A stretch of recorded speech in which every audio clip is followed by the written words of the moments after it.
కచరా తెలుసా? కచరా రాష్ట్ర ముఖ్యమంత్రి కచరా పేరు అట్లా ఉన్నది, ఆయన ప్రవర్తన అట్లా ఉన్నది, మనిషి కూడా అట్నే ఉన్నాడు. ప్రియతమ ప్రధాని శ్రీ నరేంద్ర మోడీ గారి మీద చేసినటువంటి అనుచిత వ్యాఖ్యలను భారతీయ జనతా పార్టీ తీవ్రంగా ఖండిస్తున్నది. కచరా ఇప్పటికైనా కచరా బుద్ధులు మానుకోవాలని చెప్పి విజ్ఞప్తి చేస్తున్నాం. మేము విజ్ఞప్తి హెచ్చరిస్తున్నాం. తూర్పాలిష్ మాటలు, బెత్తబాజీ మాటలు మాట్లాడి ఎన్నికలు రాగానే ఫ్రంట్ అంటాడు, ఈ ఫ్రంట్ ఆ ఫ్రంట్ టెంట్ లేకుండా వేసుకుంటూ మొన్న పోయినసారి మళ్ళీ దుకాణం సాడేసాడు. ప్రజా దృష్టి మళ్లించడానికి మళ్ళీ ఫ్రంట్ల పేరుతోనే ఢిల్లీ పోతాడు. ఢిల్లీ పోతే ఎవరు దిగలే, అక్కడ ఉండే కుక్కనే పోతాడు. మీరికి ఊర పోతే కుక్క కూడా నేను రానియలేను.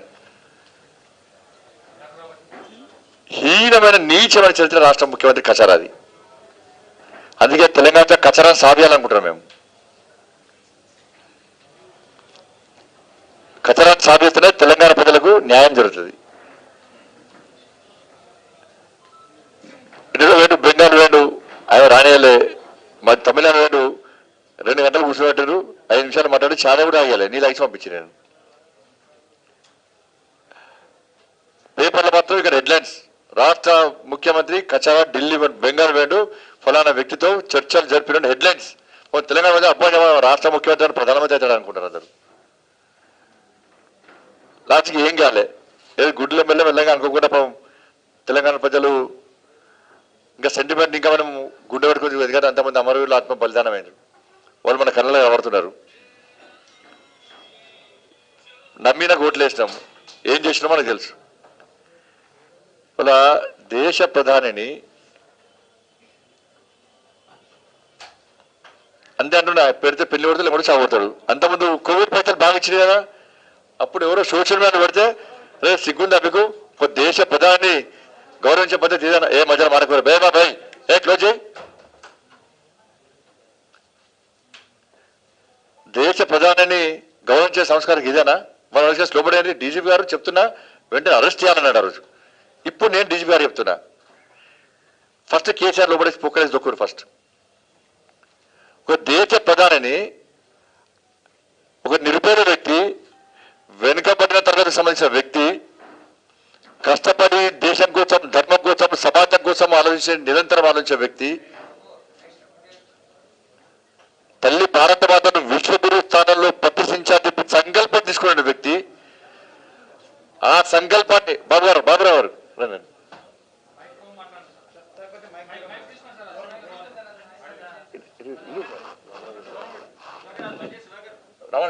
రాముడు గారు జరగండి కొంచెం. బాబురావు గారు ఇదా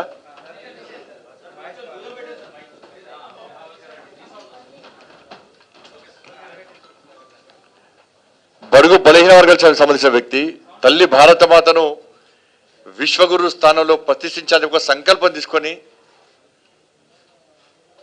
ఎన్ని ఇబ్బందులు వచ్చినా అన్నింటినీ తట్టుకొని ప్రపంచంలో ఒక శక్తివంతమైన భారతదేశ నిర్మాణం కోసం తాపత్రయపడుతున్న ఒక వ్యక్తిని, ఒక గొప్ప వ్యక్తిని రాష్ట్ర ముఖ్యమంత్రి అవమానించడం నిజంగా సిగ్గుచేటు. ఆయనకైతే ఎట్లా సిగ్గుండదు, సిగ్గులేని ముఖ్యమంత్రి. కానీ తెలంగాణ ప్రజలు సిగ్గుతో తలవంచుకుంటున్నారు. ఈ దౌర్భాగ్య ముఖ్యమంత్రి, దగుర్భాగ్య ముఖ్యమంత్రిని తెలంగాణ రాష్ట్ర ముఖ్యమంత్రిగా మనం ఎన్నుకున్నాము. తెలంగాణ కాదు, ప్రపంచ వ్యాప్తంగా ఇతర దేశాల్లో ఉన్నటువంటి భారతీయులు కూడా, తెలంగాణ ప్రజలు కూడా, అరే మా దేశంలో మోడీ గారికి ఇంత గౌరవం ఇస్తున్నది దేశం, కానీ మన రాష్ట్ర ముఖ్యమంత్రి సిగ్గు లేకుండా బరి తెగించి ఒక గౌరవప్రదమైన ప్రధానమంత్రి గారి మీద ఈ విధంగా అనుచిత వ్యాఖ్యలు చేయడం ఎంతవరకు కరెక్ట్ అని చెప్పి వాళ్ళు ఆలోచిస్తున్నారు. కానీ ఆయనకు ఆలోచన వస్తలేవు. ఛాయ్ అమ్ముకునే వ్యక్తి అట దేశాన్ని అమ్ముతున్నాడు, సంస్థలు అమ్ముతున్నాడట. ఛాయ్ పే చర్చ అని చెప్పి వేసినాడట. ఛాయ్ పే చర్చ లేకుండా మందు మీద చర్చ పెట్టమంట వాను పెడతారు. రేపటి నుంచి అన్ని బార్ల దగ్గర మందు పే చర్చ అంటే రాష్ట్ర ముఖ్యమంత్రి కరెక్ట్ పనిచేస్తుంది. పెడతారు. రేపటి చదివి పెడతాం, అన్ని బార్ల దగ్గర పోతాం, అన్ని మందు పే చర్చ, కేసీఆర్ ఫోటో పెడతాం, తాగబోతు ముఖ్యమంత్రి ఇవాళ దేశ రాష్ట్రాన్ని వాల్సినవాడు. ఈ రాష్ట్రంలో, తెలంగాణ రాష్ట్రంలో మందుపై చర్చ పక్కా పెడతాం. మందుపై చర్చ అంటే వాళ్ళు దేశం మొత్తం ఎందుకు పెట్టారు అంటే తెలంగాణ రాష్ట్ర ముఖ్యమంత్రి తాగబోతు ముఖ్యమంత్రి, అందుకే ఛాయపై చర్చ ఒక మంచి ఆలోచనతో దేశ ప్రధాని పెడితే దాన్ని విమర్శిస్తున్నాడు, హేళన చేస్తున్నాడు. కాబట్టి ఈయనకి పనిచేయదు. కాబట్టి మందుపై చర్చ అంటే కరెక్ట్ పనిచేస్తాను అదే పెడుతున్నారు. తెలంగాణ రాష్ట్రంలో అదే జరుగుతుంది. జిహెచ్ఎంసీ ఎన్నికల తర్వాత నీకు బార్లు పబ్లే పరిమితం అవుతాయి. రాసి పెట్టుకో రాష్ట్ర ముఖ్యమంత్రి. 30 కోట్ల మంది ముస్లింలనట దేశానికి పంపిస్తారా? నిన్నైతే ఫస్ట్ తెలంగాణ నుంచి పంపిస్తాం గ్యారంటీ. దానిలో ఇవాళ 30 కోట్ల గురించి ఆలోచించే రాష్ట్ర ముఖ్యమంత్రి, కచారా ముఖ్యమంత్రి బంగ్లాదేశ్లో, పాకిస్తాన్లో, ఆఫ్ఘనిస్తాన్లో కోట్ల మంది, లక్షల మంది ఉన్నటువంటి హిందూ కుటుంబాలు ఈరోజు అడ్రస్ లేకుండా పోయినాయి. ఏమైనాయో ఒక్కసారి రాష్ట్ర ముఖ్యమంత్రి ఆలోచించి సమాధానం చెప్పాలి. అంటే బంగ్లాదేశ్లో, పాకిస్తాన్లో ఉన్నటువంటి హిందూ కుటుంబాలను అక్కడ నుండి ఇస్లామిక్ సంస్థలు, ఇస్లామిక్ ప్రభుత్వాలు హతమార్చి లేకుండా చేస్తే, హిందూ దేవాలయం మీద దాడులు చేస్తే, హిందూ సంస్థలను పూర్తిగా అణిచివేసే ప్రయత్నం చేస్తే మరి రాష్ట్ర ముఖ్యమంత్రి కళ్ళ కనబడతలేవని ప్రశ్నిస్తున్నాం మేము. అందుకే సిఏఏ నీలాంటి దగులుబాజిగాలు ఉంటారు కాబట్టి సిఏఏ పట్టుకొచ్చినాం.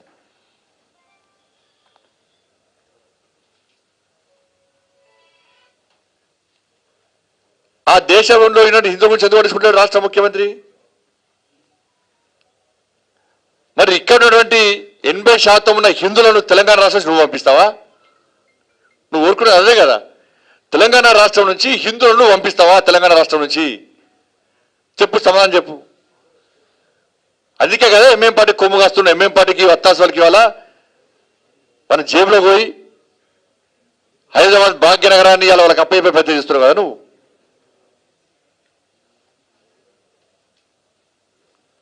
ఈ రాష్ట్రంలోనే హిందువుల పరిస్థితి చెప్పు నువ్వు ఫస్ట్ రాష్ట్ర ముఖ్యమంత్రి.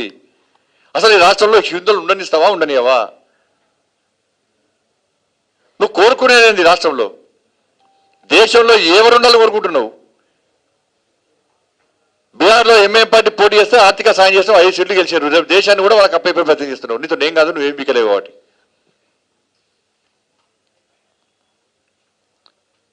పక్క దేశద్రోహి రాష్ట్ర ముఖ్యమంత్రి. ఇవాళ చైనా మీద యుద్ధం చేయక చేతులెత్తి చతికిల పడిపోయిందట భారతదేశం. ఇది అను రాష్ట్ర ముఖ్యమంత్రిగా మాట్లాడేది ఇదే నన్ను నీ పద్ధతిని. ఇది అంతకుముందు పుల్వామా సంఘటన తర్వాత మనం కూడా దాడులు చేస్తే, పుల్వామా సంఘటన తర్వాత పాకిస్తాన్ దాడి చేస్తే ఈగ వేసిపోలేదు, దోమ వేసిపోలేడు. లిస్టు వాళ్ళే బయట పెట్టుకున్నారు కదా, పాకిస్తాన్ వాడు, బంగ్లాదేశ్ వాడు. ఇలా చైనా విషయంలో కూడా నువ్వు ఇంత హీనంగా మాట్లాడితే అసలు నువ్వు ఏ దేశం వచ్చి ఏ దేశానికి భక్తునో చెప్పు. నువ్వు ఏ దేశానికి సంబంధించిన భక్తుడివి? నువ్వు ఏ దేశం గురించి ఆలోచిస్తున్నావు? ఏ దేశం బాగుండాలని కోరుకుంటున్నావు? నీకు ఇంగిత జ్ఞానం అకలు ఉందా నీకేమన్నా? అరే దేశ సరిహద్దుల గురించి, దేశం గురించి కూడా మాట్లాడేటువంటి హీన స్థాయికి దిగజారి రాజకీయ లబ్ధి పొందాలి, జిహెచ్ఎంసీ ఎన్నికల్లో గెలవాలంటే హైదరాబాద్ అనేది దేశభక్తులకు అడ్డా. నీకు ఏ చోడు అందరూ ఎట్లా వేస్తారు? పాకిస్తాన్ కొమ్ముగాస్తాడు, బంగ్లాదేశ్ కొమ్ముగాస్తాడు, ఆఫ్ఘనిస్తాన్ కొమ్ముగాస్తాడు, చైనా కొమ్ముగాస్తాడు. వాళ్ళు ఓట్లేస్తారు. వాళ్ళు ఓట్లతో గెలవాలనుకుంటున్నావు నువ్వు.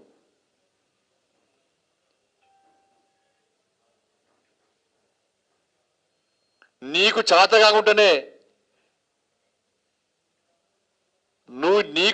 కాకుండానే ఇదే ఆలేరులో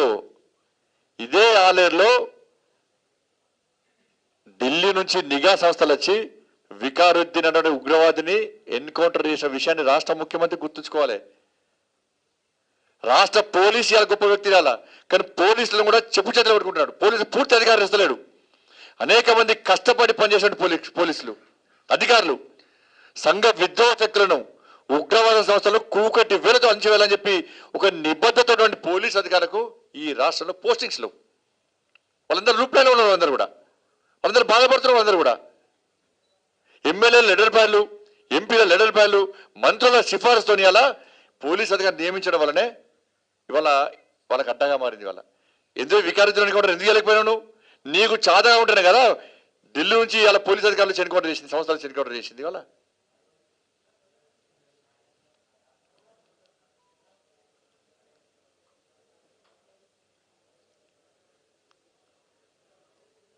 మరి రాష్ట్ర ముఖ్యమంత్రి ఎన్నికలు వస్తాయని చెప్పి ఇష్టానుసారంగా దయచేసి మాట్లాడద్దు.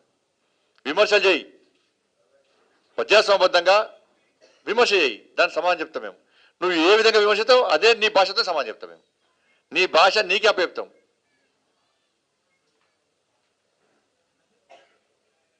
ఇలా బీజేపీ 6 సంవత్సరాలు ఏం చేసింది? నువ్వేం మీకు నువ్వేం పొడిచి చెప్పరాదు. 6 సంవత్సరాల్లో ఉంది, మొత్తం ఉన్నది. జిహెచ్ఎంసీ ఎన్నికల సందర్భంగా నువ్వు ఏం చేసావో నీ మేనిఫెస్టో మొత్తం రెడీ ఉంది. నువ్వు నీ వెబ్సైట్ దగ్గర డిలీట్ చేసావు, మా దగ్గర పక్కా ఉంది, నా దగ్గర అందరి దగ్గర ఉన్నది. ఎంత అమాయకుడు రాష్ట్ర ముఖ్యమంత్రి అంటే టీఆర్ఎస్ వెబ్సైట్ దగ్గర తీసి పడేసింది దీన్ని. అందుకే పిల్లి కళ్ళు మూసుకొని పాలు అవుతుంది అనుకుంటారు రాష్ట్ర ముఖ్యమంత్రి. అదే పిల్లి చేసేది అన్ని ఉంది, పక్కా ఉంది. దీనికి తయారు చేస్తున్నాం. రేపటి బిడ్డని బట్టలు నింపుతాను, రేపటి చాగు బట్టలు నింపి బజార్లో పెడతాను. నీ సంగతి అంతావు. నీ నీచమైన చరిత్ర, అసలు చరిత్ర మొత్తం రేపటి స్టార్ట్ చేస్తున్నాం. ఏం చేసినాం? 6 సంవత్సరాలు పక్కా చేసినాం. 6 సంవత్సరాల్లో 370 ఆర్టికల్ రద్దు చేసినాం. అనేక సంవత్సరాలుగా కాశ్మీర్కు ప్రత్యేక ప్రతిపత్తి కల్పిస్తున్నటువంటి 370 రద్దు చేసి కాశ్మీర్ భారతదేశంలో అంతర్భాగము. దేశంలో ఏ ఒక్క అంగుళాన్ని కూడా ఇవ్వనికి వదిలిపెట్టము, దేనికైనా తెగించి కొట్లాడతామని చెప్పి ఈ 370 ఆర్టికల్ రద్దు కోసం అనేక మంది వీర జవాన్లు ప్రాణత్యాగం చేశారు. అనేక మంది భారతీయ జనతా పార్టీ కార్యకర్తలు, పరివార క్షేత్ర కార్యకర్తలు ఇలా ఆత్మ బలిదానం చేస్తే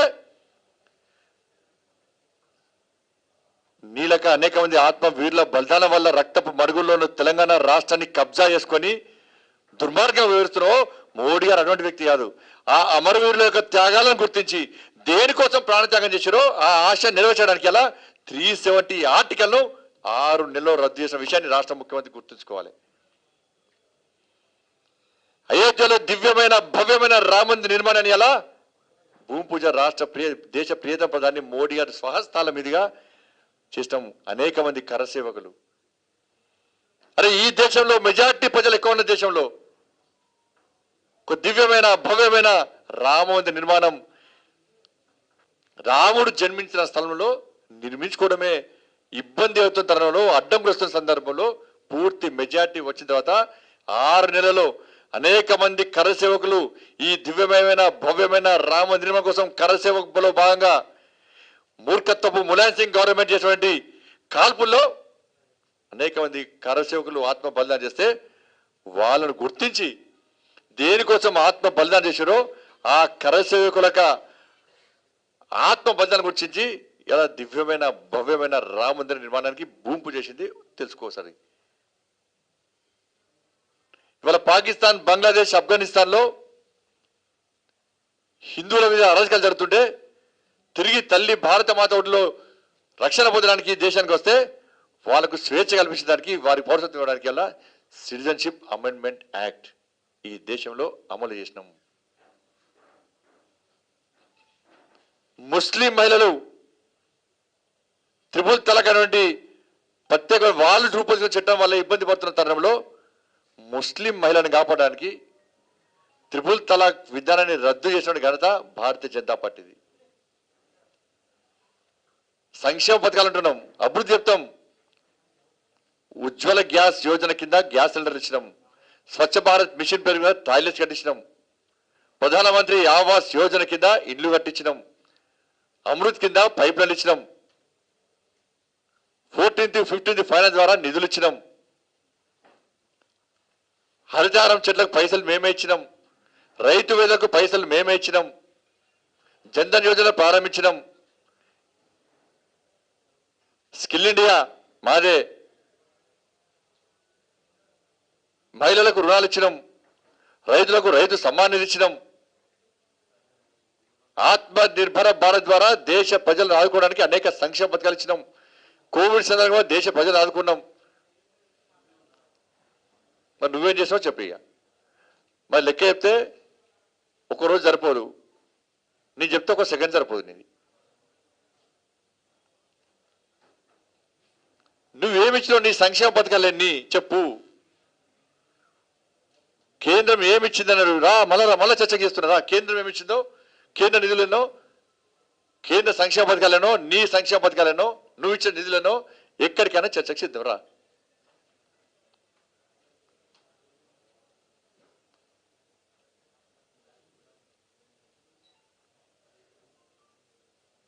కాబట్టి ఇవన్నీ జరుగుతుంటే, ఇవన్నీ విషయంలో ప్రజలు ఆలోచిస్తుంటే, హైదరాబాద్లో ముంపు వల్ల ఇబ్బంది పడ్డ వరదల వల్ల ముంపు గురైన ప్రాంతాలను కాపాడలేని చేతనావసరం రాష్ట్ర ముఖ్యమంత్రి సర్వే రిపోర్ట్ తెప్పించుకున్నాడు.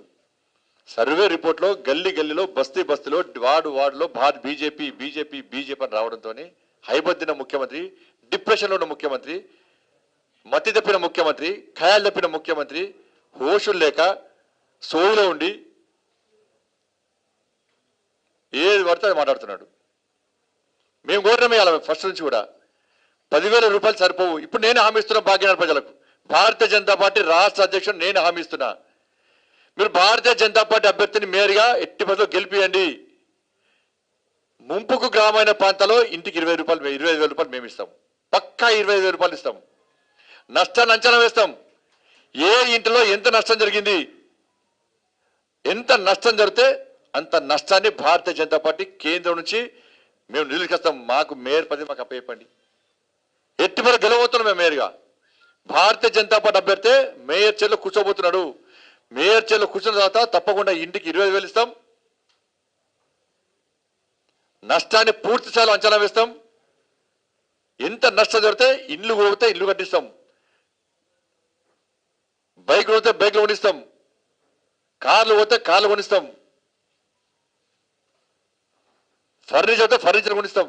ఏది పోతే ఏది నష్టం జరిగినా కూడా ఇచ్చే బాధ్యత మాది. ఈ ముఖ్యమంత్రిగా 10,000 రూపాయలు బిచ్చమేసి అలా ఈ సంవత్సరాలు క్యూలు కట్టించాను. నేను ఒక మహిళ చనిపోయింది. అసలు నీకు ఇచ్చే ఆలోచన ఉంటే నేరుగా డీపీటీ చేయొచ్చు కదా. కేంద్ర రైతు సంబంధం ఇస్తుంది కదా, గ్యాస్ సబ్సిడీ వస్తుంది కదా. ఆయనకి ఏం భయం అంటే అబ్బో ఇప్పుడే అకౌంట్లో వేసే పరిస్థితి, రేపు విద్యుత్ బిల్లు వస్తున్నది, మళ్ళీ రైతులకు నేరుగా అకౌంట్లో పైసలు ఏమంటారు బీజేపీ వాళ్ళు. నా దుకాణం మూతపడుతుంది, ఇప్పటికే డిస్కౌంట్లో పైసలు కట్టాలి, అప్పులలో ఉన్నా నేను. కాబట్టి ఏదో విధంగా ప్రజలు మోసం చేస్తున్నా, నమ్మిస్తున్నా, ప్రజలు నమ్ముతున్నారు అనుకుంటారు ముఖ్యమంత్రి. ఇవన్నీ మాట్లాడుతుంటే ఒక రాష్ట్ర ముఖ్యమంత్రి స్థాయిలో ఉన్న వ్యక్తి నా పేరు మీద దొంగ లెటర్ యాడ్ పెట్టి చేయించి నా సంతకాన్ని పోర్జరీ చేసి, సంతకమే వేరే పెట్టారు. చీఫ్ ఎలక్షన్ కమిషనర్ ఎవరికైనా పంపుతారన్నా? దానికి సంబంధం ఉందా అన్న? దానికి దీనికి సంబంధం ఉందా? అందుకే ఎన్నికల కమిషన్ డిమాండ్ చేస్తున్నా, ఆ లెటర్ మీకు వచ్చిందా? అక్కడి నుంచి కాపీ వీళ్ళ ఎలక్షన్ వీళ్ళ మంచిగా కదా. ఇక్కడ తెలంగాణలో ఆయన నియమించుకునే ఎలక్షన్ కమిషనర్ కదా. ఆయన చెప్తే నోటిఫికేషన్ ఇస్తారు కదా, ఆయన చెప్తే ఎన్నికలు చెప్తారు కదా. అవసరం వాయిదా అంటే వాయిదా కూడా ఇస్తారు అవసరం వస్తే. మరి బహిర్గతం చేయమని చెప్పండి. అసలు రాష్ట్ర ముఖ్యమంత్రికి ఎట్లొచ్చింది, ఎక్కడ పిండి చేయించిండు, సంతకం ఎవరితో చేయించిండు, ఇట్లా సంతకాలు ఎన్ని చేయించిండు? ఇవాళ ఒక పార్టీ లెటర్ అయినా కొట్టించినట్టే రేపు తెలంగాణ రాష్ట్రంలో ప్రజల యొక్క ఆస్తులకు గ్యారెంటీ లేదు. రాష్ట్ర ముఖ్యమంత్రి వల్ల ఎంతమంది డాక్యుమెంట్ ప్రింట్ చేసుకోండి, ఇప్పటివరకు ఎన్ని ఆస్తి మార్పులు చేసుకుంటారు రాష్ట్ర ముఖ్యమంత్రి. అంటే ప్రజల అనుమానం వస్తున్నాయి వాళ్ళు. ఎందుకంటే ఒక జాతీయ పార్టీకి సంబంధించిన రాష్ట్ర అధ్యక్షులు ఎడాడి ప్రింట్ చేసిండు, సంతకాన్ని పోజర్ చేసిండంటే, దాన్ని పట్టుకుని ముఖ్యమంత్రి ప్రెస్ మీటింగ్ లో మాట్లాడిందంటే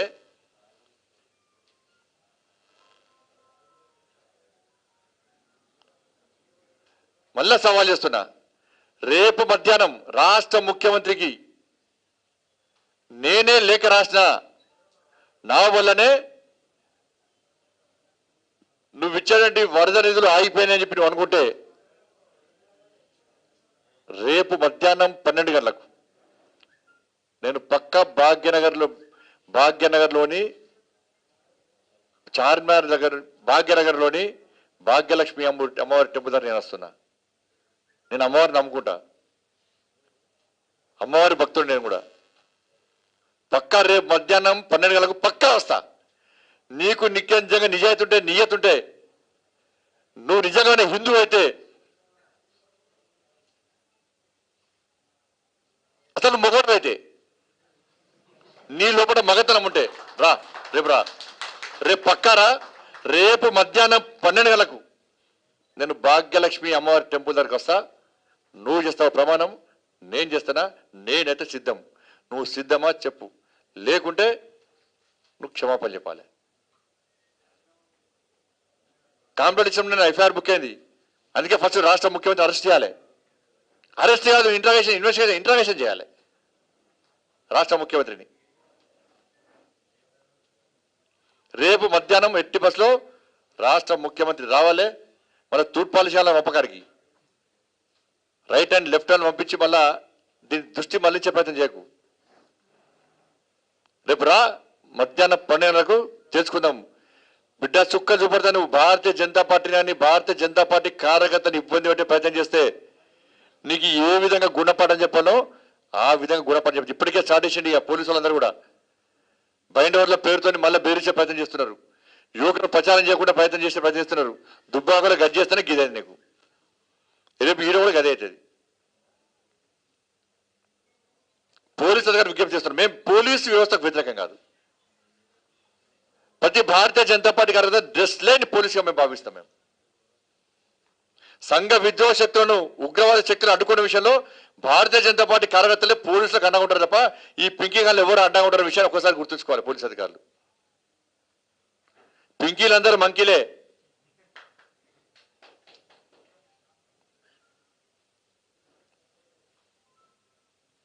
కానీ ముఖ్యమంత్రి రేపు వస్తాడా రాడా? నేనైతే రేపు మధ్యాహ్నం 12 పక్కా వస్తా. లేకుంటే నేను మాట్లాడిన తప్పు, మీకు క్షమాపణ కోరుతున్నా. ఇంకొకసారి తప్పు చేయా అని చెప్పి కనీస క్షమాపణ కోరు. ఇది చెప్పకుండా అటు రాకుండా ఉంటే ఇంతకుముందు చెప్పిన విషయాలే పునరావృతం. దానిలాగానే భావిస్తాం మేము కూడా.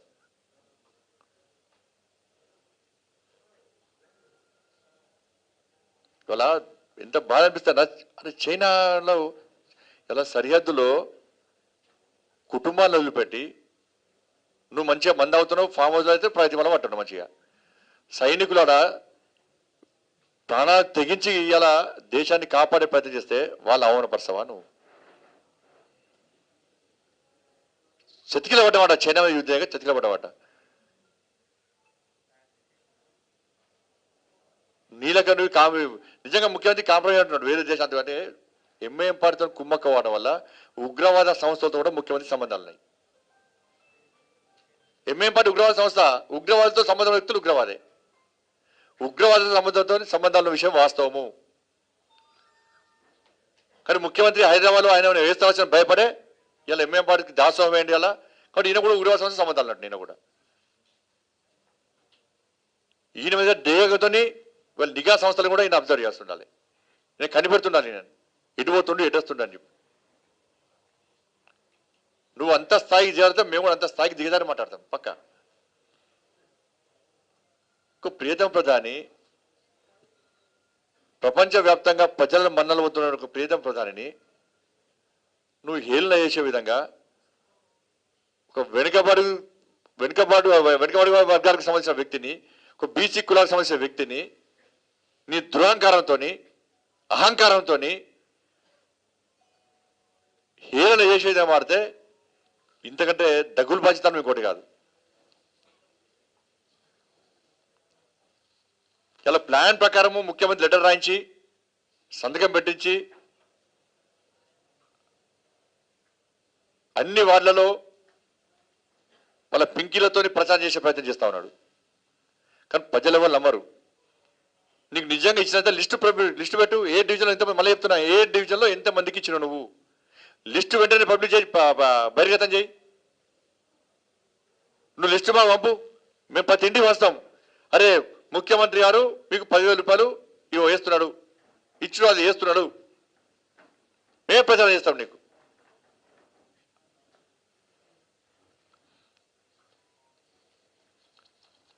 వీళ్ళు చేసే ఇంటి రేట్లు ఇంటి పన్ను 3 రెట్లు పెంచారు. ఇంటి పన్ను, కరెంటు బిల్లులు వీళ్ళే పెంచింది. డిస్కౌంట్లకు పైసలు కడతలేడు. కరెంటు రాష్ట్రంలో ఉంటుందా పోతుందా గ్యారెంటీ, ఎప్పుడు పోతుందో గ్యారెంటీ లేదు. డిస్కౌంట్కు 20,000 కోట్ల రూపాయల పైగా బాకీ ఉన్నాడు. ఈయన పైసలు కట్టకుంటే కరెంట్ ఎట్లా వస్తుంది, ఎట్లా సరఫరా అవుతుంది, డిస్కౌంట్లు ఏ విధంగా ముందుకు పోవాలి, మరి పరిస్థితి ఏంది? ఓవర్సీట్లో మాత్రం కరెంటు కట్టుకో డైరెక్ట్ లైన్ వేసుకుంటాడు. వాళ్ళ చాలన్ల విషయంలో కూడా యువకులందరూ ముగ్గురు పోయినా కూడా రోడ్ క్రాస్ చేసినా కూడా యువకులే టార్గెట్ రాష్ట్ర ముఖ్యమంత్రికి.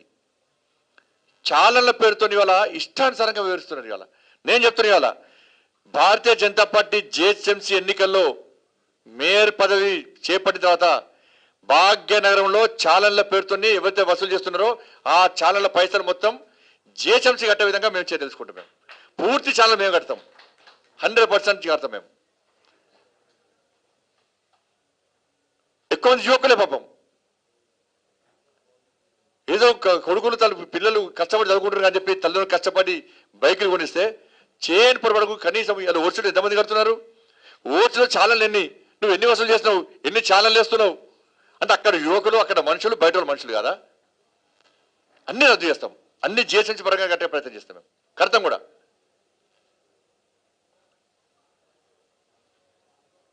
ఎల్ఆర్ఎస్ స్పష్టం చేయి, ఎందుకు ఎల్ఆర్ఎస్ రద్దు చేస్తా అంటలేవు?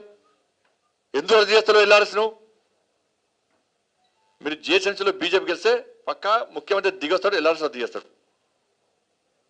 కాబట్టి అందుకే అన్ని విషయాలను ఈ ఎన్నికల సందర్భంగా ముఖ్యమంత్రి బండారంతో బయటపెడతాం. ముఖ్యమంత్రి అవినీతి మొత్తం బహిర్గతం చేస్తాము, అవినీతి పాలు అందముందిస్తాము. కానీ మళ్ళొకసారి అప్పీల్ చేస్తాను భాగ్యనగర్ ప్రజలకు, అభివృద్ధి విషయంలో కానీ హైదరాబాద్ను కాపాడే విషయంలో కానీ మీకు సేవ చేసే అవకాశం భారతీయ జనతా పార్టీకి ఇవ్వండి. పేద కార్యకర్తలు చాలా మంది మీ దగ్గరకు వస్తున్నారు, ఓట్లను అభ్యర్థించడానికి వస్తున్నారు. దయచేసి నిండు మనసుతో ఆశీర్వదించండి, అండగా ఉండండి. కేసీఆర్ ఎంఐఎం పార్టీ యొక్క మూర్ఖత్వ పాలనకు సమాధి కడదాం. మనం కాంగ్రెస్ టీఆర్ఎస్ పార్టీకి ఓటేస్తే ఎంఐఎం పార్టీకి ఓటేసినట్టే, ఎంఐఎం పార్టీకి వేస్తే టీఆర్ఎస్ పార్టీకి ఓటేసినట్టే. అభ్యర్థులు లేరు కాబట్టి ఎంఐఎం పార్టీ నుంచి పక్కన పెట్టుకున్నాడు. కాబట్టి అన్ని విషయాలు దృష్టిలో ఉంచుకొని ఇలా మేము ఎన్నికలు ప్రచారం అవుతున్నాం. మళ్ళీ సవాల్ చేస్తున్నా, నీకు మందుపై చర్చ కావన్నా, ఛాయ్పై చర్చ కావన్నా, బార్ల దగ్గర చర్చ పెడతావా, పబ్ల దగ్గర చర్చ పెడతావా, లేదా ఛాయ్ ఒకటి చర్చ పెడతావా? ఛాయ్ దగ్గర పేదోళ్ళు తాగుతారు, పబ్లలో ఎవరు పోతారు? పబ్ల వాళ్ళు పేదోళ్ళని తప్పుపడతలేను. రాష్ట్ర ముఖ్యమంత్రి వ్యక్తులందరూ పోతుంటారు, ఆయన కుటుంబ సభ్యులు చాలా పోతుంటారు. చెప్తారు కూడా, వీడియో బయటపడుతుంది కూడా, అతిథులు బయటపడుతుంది కూడా. దానికోసం చూస్తున్నాం. పబ్లకు బార్లకు ఎవడు పోతుందని చెప్పాను. అది మామూలు ప్రజలు పోవచ్చు, తప్పులేదు అలా. కానీ వేరేటోళ్ళు పోతే ఆయన మాత్రం పోవాలి. ఆయన విమర్శిస్తారు చాలా సందర్భాల్లో. ఏం కోరుకుంటే రాష్ట్ర మంత్రి పబ్బుల దగ్గర పబ్బుల దగ్గర చర్చపెట్టుకుంటాడా, లేకుంటే వైన్స్ దగ్గర చర్చపెట్టుకుంటాడా, బార్ దగ్గర చర్చపెట్టుకుంటాడా, లేకుంటే ఛాయ్ సెంటర్ దగ్గర చర్చపెట్టుకుంటారా? ప్రజలు ఆలోచించుకోవాలి. తెలంగాణ రాష్ట్రం నుంచి హిందువులను పాల్గొతాడా? 30 కోట్ల హిందువుల నుంచి మారుతున్నావు, తెలంగాణ హిందువుల నుంచి ఎందుకు మారుతున్నావు? మరి తెలంగాణ హిందువులు కదా, బీజేపీ దేవుళ్ళని కనుకుంటుందా అంటారు. మరి నువ్వు యాగాలు పూజలు నువ్వే కనుకున్నావా? నీ తాత ఉట్ట ముందు యాగాలు చేశారు, నీ ముత్తాత ఉట్ట ముందు యాగాలు చేశారు. మరి నేనే యాగాలు చేసినా, నేనే పూజ చేసి చెప్పుకుంటున్నావు మనం. కాబట్టి రేపు మధ్యాహ్నం 12 ముహూర్తం చూపెట్టాం. మంచి ముహూర్తం, బలమైన ముహూర్తం అది. నీ పతనానికి నాంది వాళ్ళకి ముహూర్తం అది, నీకు సమాధి కట్టే ముహూర్తము. రేపు మధ్యాహ్నం 12 గంటలకు ఎట్టి బస్లో మధ్యాహ్నం 12 గంటలకు భాగ్యనగర్లోని భాగ్యలక్ష్మి అమ్మవారి టెంపుల్ దగ్గరికి నేను వస్తున్నా. ముఖ్యమంత్రి వెంటనే రా. గౌరవ ముఖ్యమంత్రి కచరాగారికి విజ్ఞప్తి చేస్తున్నాను, నేను వెంటనే రా. కచరాను సావ్యడమే మా లక్ష్యము. ధన్యవాదాలు.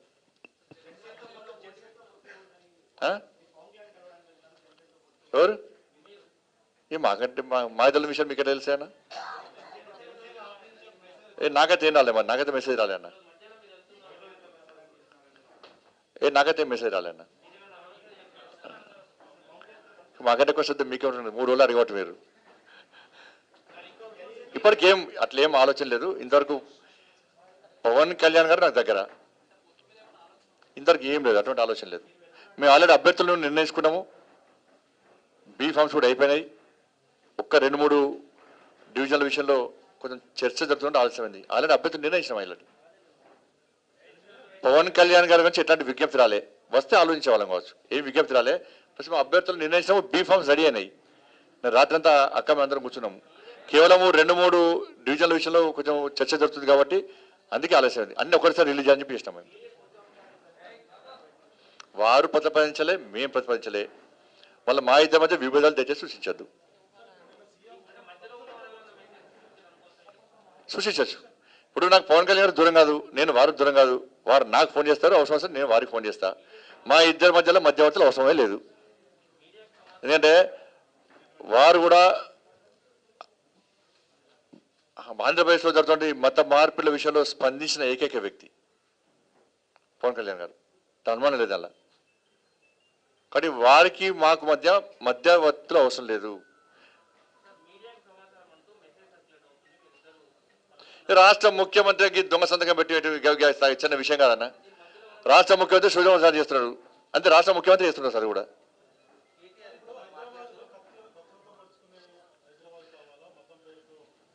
ఇది ఎవడో మూర్ఖుడు ఓ స్టేట్మెంట్ రాసిండే పంపిండు, వాళ్ళ సొంత పేపర్లు ఉంటాయి కొన్ని పేపర్ల. ఏదో నేను చూసి ఇంతకుముందు ఏమని ఉగ్రవాద సంస్థలను పెంచి పోషించే హైదరాబాద్ కావాలన్నా, హైదరాబాద్ను ఉగ్రవాదులకు అడ్డగా మార్చే హైదరాబాద్ కావాలన్నా, దేశభక్తులకు నిలయమైన హైదరాబాద్ కావాలన్నా ప్రజలు ఆలోచించుకోవాలి. దేశంలో అధికారంలో ఎక్కడ మతకాలు జరిగినాయి, ఏ రాష్ట్రంలో మతకాలు జరిగినాయి?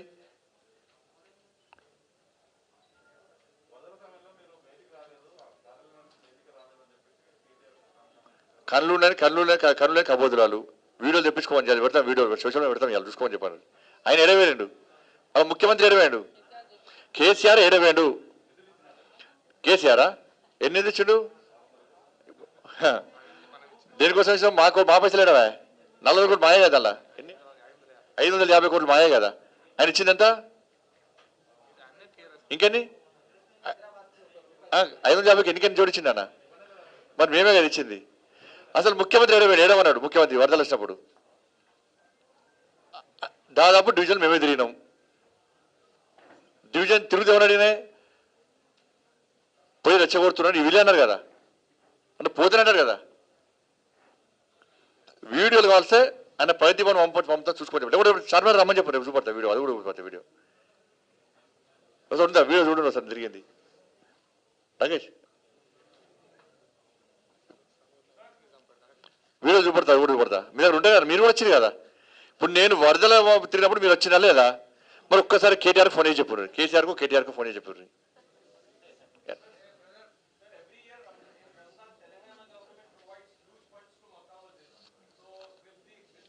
ప్రెస్ ఆడుతున్నారు. ప్రెస్ అన్నా ముందు ఏమంటారు?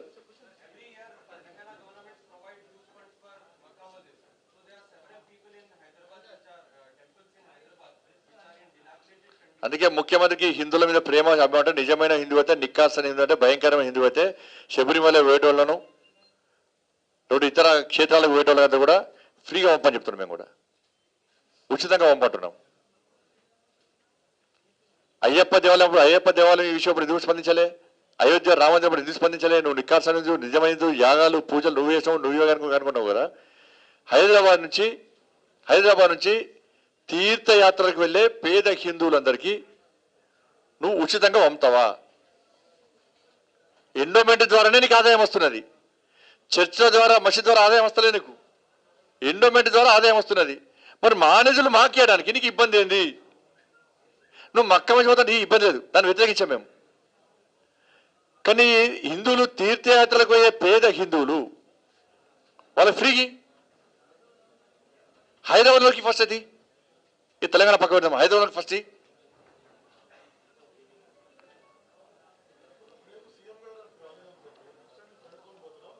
చెప్పినా కదా ఇప్పుడు సీఎం రాకుంటే ఎవరితో చెప్పాను నేను, చెప్పాను కదా. సీఎం రాకుంటే ఏమవుతాడో మళ్ళీ ఇప్పిస్తాను మీకు.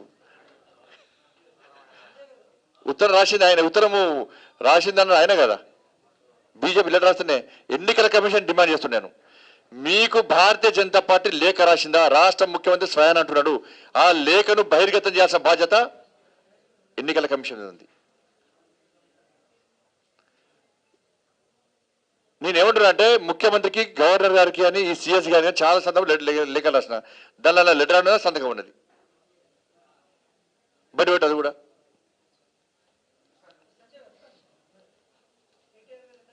కేటీఆర్ గురించి మాట్లాడతారన్నా. కేసీఆర్ గురించి చెప్పు నాకు. ప్రెస్ అన్న, ఓన్లీ ప్రెస్ మీటింగ్ ఇది.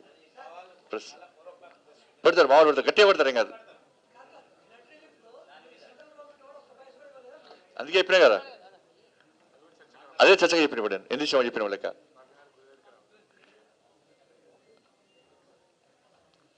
సార్ మా అక్క మాడతారు డికే అన్న గారు.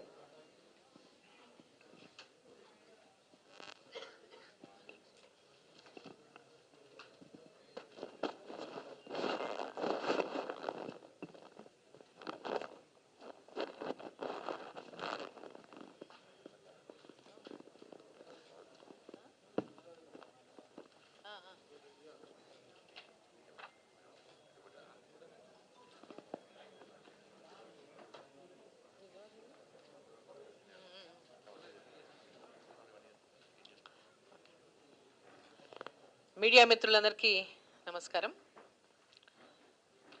మరి నిన్న ముఖ్యమంత్రి గారు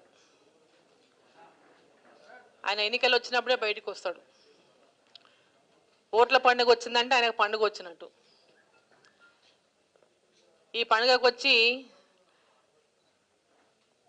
బయటకు వచ్చి పాపం బీజేపీ ఎక్కడుంది, బీజేపీ మనకు పోటీ కాదు, మనకు పోటీ కాంగ్రెసే అని మాట్లాడినటువంటి కేసీఆర్కు ఈరోజు బీజేపీ పార్టీని తలుచుకుంటే నిద్ర కూడా రానటువంటి పరిస్థితి ఏర్పడింది.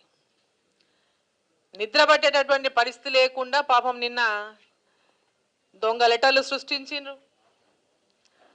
ఇక మా ప్రధానమంత్రి పైన, నరేంద్ర మోడీ పైన అడ్డగోలుగా, ఎందుకంటే ఈ ముఖ్యమంత్రికి ఫస్ట్ తెలంగాణ సంస్కారాన్ని పూర్తిగా అవమానం పాలు చేస్తున్నటువంటి ముఖ్యమంత్రి,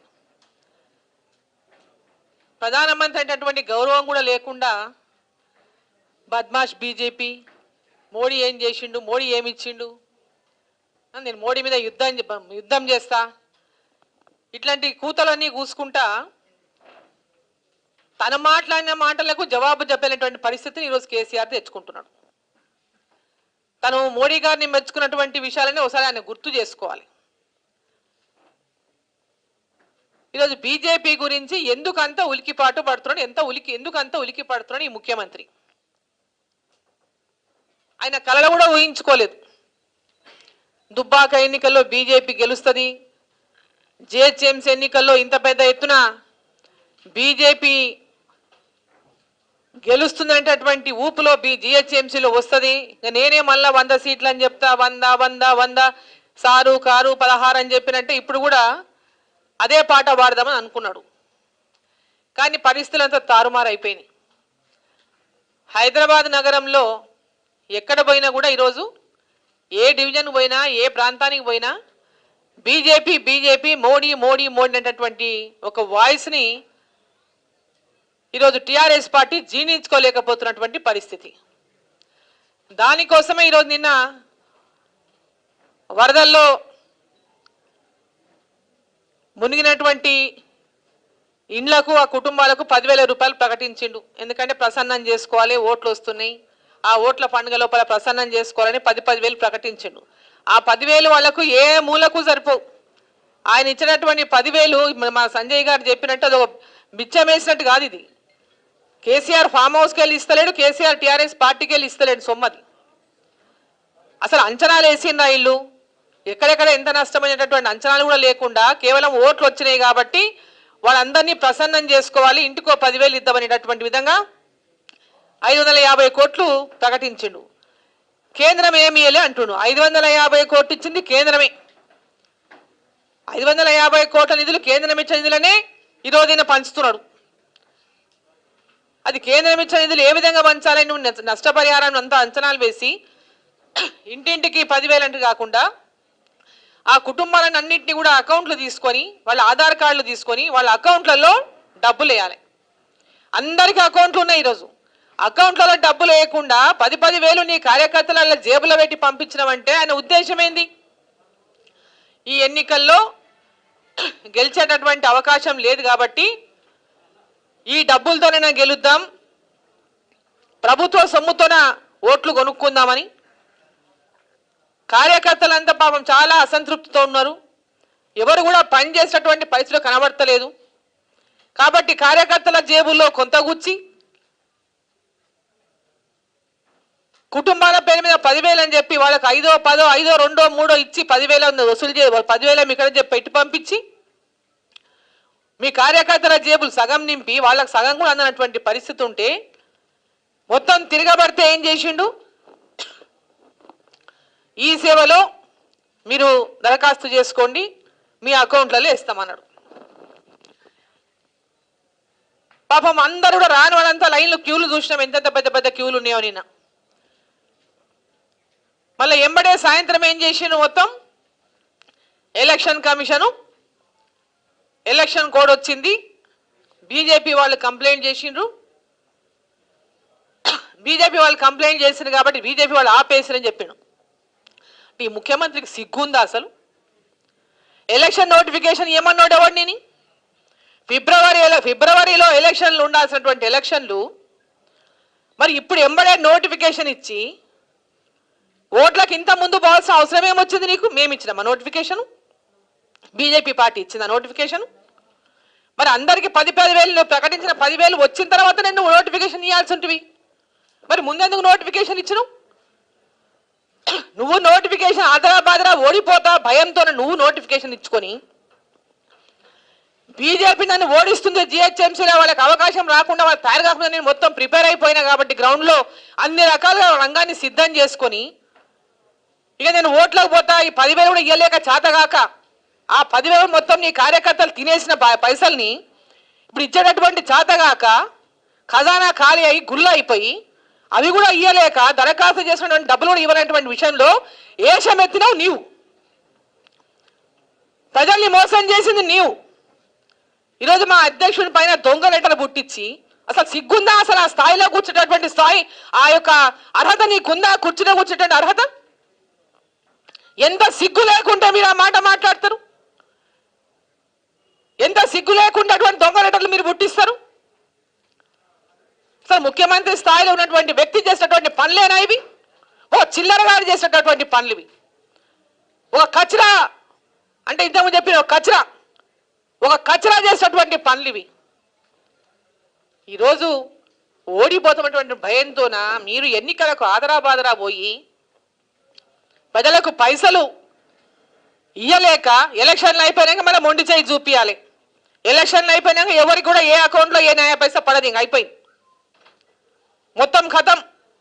ఎలక్షన్లు అయిపోయినాక మళ్ళా ప్రజలకంతా మోసం చేయాలి, బీజేపీ మీద నింద మోపాలి, నింద మోపి నేను లబ్ధి పొందాలి, తర్వాత మన ప్రజలకు మోసం చేయాలంటటువంటి ఒక దురాలోచన తప్పితే, ఓ దుర్బుద్ధి తప్పితే కొంచెమైనా మీకు కమిట్మెంట్ కానీ ఓ చిత్తశుద్ధి ఎక్కడైనా ఉందని చెప్పి ప్రశ్నిస్తా ఉన్నా. ఈరోజట ఆయన బీజేపీ అంట బద్మాష్ అంట, బద్మాష్ బీజేపీ, చోర్ బీజేపీ. ఎక్కడ చోరీ చేసిండ్రు అయ్యా మీలాగా? అవినీతి దొంగ మొత్తం ప్రజాధనాన్ని ఎడన్నా దోసుకుందా? మీరు తెలంగాణను దోచుకొని దోపిడీ దొంగల్లాగా తనేటువంటి మీకు ఈరోజు దేశం కోసం, దేశ భద్రత కోసం అహర్నిశలు శ్రమిస్తూ శత్రు దేశాల నుంచి అహర్నిశలు సరిహద్దుల్లోన కాపలాగా వస్తున్నటువంటి మన సైనికుల్ని ఇల్లు పిల్లలు అన్నీ వదిలిపెట్టి అహోరాత్రులు మన దేశానికి కాపలాగా వస్తున్నటువంటి మన సైనికులు